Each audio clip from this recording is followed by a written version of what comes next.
Hey guys, welcome to my YouTube channel. আমি দেবভিন বিপ্লব। তোমরা কেমন আছো? আশা করি সবাই ভালো আছো। আজকে আবার নতুন ভিডিও নিয়ে চলে আসলাম। অলরেডি আমার পিছনের ব্যাকগ্রাউন্ডটা দেখতে পাচ্ছ। কদিন ধরে আমি কিছু ভিডিওতে অনেক ভিডিওতে এই ধরনের ব্যাকগ্রাউন্ড আমার দেখা যাচ্ছে। কারণ বলছি যে আমার সবসময় জমিতে আমাকে দেখাশোনা করতে হচ্ছে, এদিক ওদিকে নিজেদেরই জমিতে দেখাশোনা করতে হচ্ছে। ওই জন্য আমি মাঠের ভিডিওটা আমার বেশি অলরেডি আসবে। তো আজকে আমি এই বিষয়টা নিয়ে কথা বলবো না। ফাইনালি আমার ভিডিওটা প্রথম থেকে শেষ পর্যন্ত দেখো, তাহলে দেখলে বুঝতে পারবে।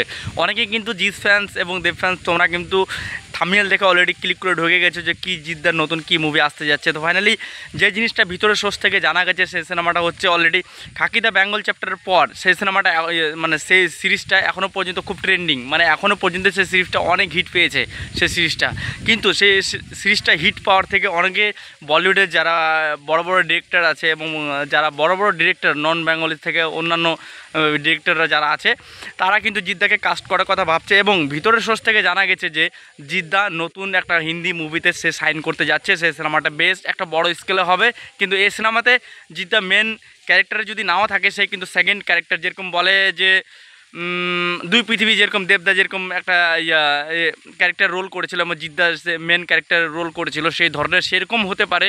এবং সেই ধরনের ক্যারেক্টারকে মানে জিদ্দার যে হিন্দি সিনেমাটা যেটা কথাবার্তা চলছে এবং যেটা এখন চর্চা হচ্ছে যে সিনেমাকে নিয়ে, যে জিদ্দা নাকি সেকেন্ড ক্যারেক্টারের রোল প্লে করতে যাচ্ছে। কিন্তু একটা কথা বলি যে জিদ্দা অতদিন হয়ে গেল বলিউডে কিন্তু অনেক চান্স পেয়েছে, কিন্তু জিদ্দা কিন্তু ওই ধরনের কোনো কাজ করেনি সেকেন্ড, এবং সেই যে পিছনে ক্যারেক্টার আমাকে করতে হবে সেই ক্যারেক্টারের কোনো কাজ এখনও পর্যন্ত করেনি। কিন্তু এই সেকেন্ড যে ক্যারেক্টারটার কথা বাবা হচ্ছে যে মেন ক্যারেক্টার থেকে সেকেন্ড ক্যারেক্টার, এটাতে কিন্তু অনেক কিছু থাকতে পারে। কেন বলবো, জিদ্দা কিন্তু সব কিছু স্ক্রিপ্ট চয়েস করে সব কিছু ভাবে চিনতে যে এই স্ক্রিপ্টটা কী আছে, এই স্ক্রিপ্টটা আমাকে কী কী দিতে পারবে এবং কী কী আমার জন্য থাকবে, সেগুলো ভাবনা চিন্তা করে জিদ্দা কিন্তু সেই জিনিসটা করে। এবং জিদ্দা সেটাই আমরা দেখতে যাচ্ছি, যে খাকি দ্য বেঙ্গল চ্যাপ্টার যেটা আমরা দেখেছি, এবং তার পরবর্তীতে এখন যেটা হিন্দি সিনেমাটা জিদ্দার অলরেডি নেক্সট মুভিটা আসতে যাচ্ছে, সেই সিনেমাটা এই হিন্দি সিনেমাটা, এটাতে কিন্তু সেকেন্ড ক্যারেক্টার যেটা জিদ্দা প্লে করতে যাচ্ছে। তো এটা আমরা ভিতরের সোর্স থেকে খবরটা জানতে পারছি। তো ফাইনালি আমি তো অনেক এক্সাইটেড।